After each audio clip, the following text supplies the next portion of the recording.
पतिं सुरगुरुं वन्दे जगत्कारणं वन्दे पन्नगभूषणं मृगधरं वन्दे पशूनां पतिं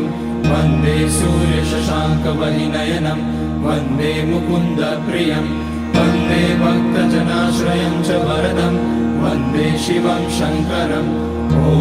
मृत्युञ्जयाय रुद्राय नीलकण्ठाय शम्भवे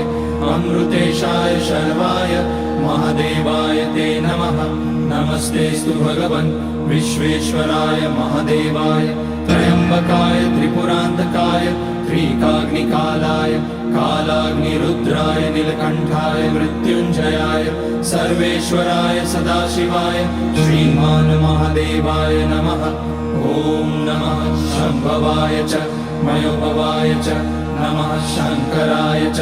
मयस्कराय च नमः शिवाय च शिवतराय च ॐ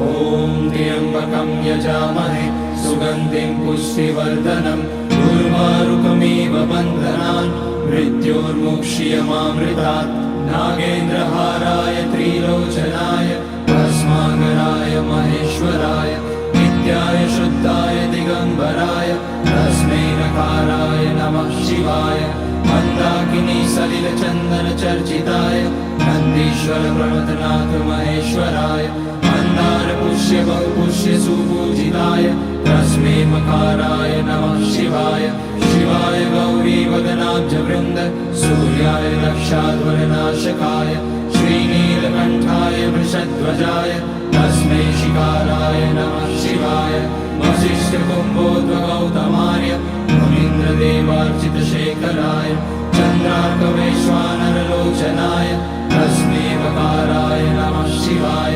यज्ञस्वरूपाय जटाधराय पिनाकहस्ताय सनातनाय दिव्याय देवाय दिगम्बराय तस्मै यकाराय नमः शिवाय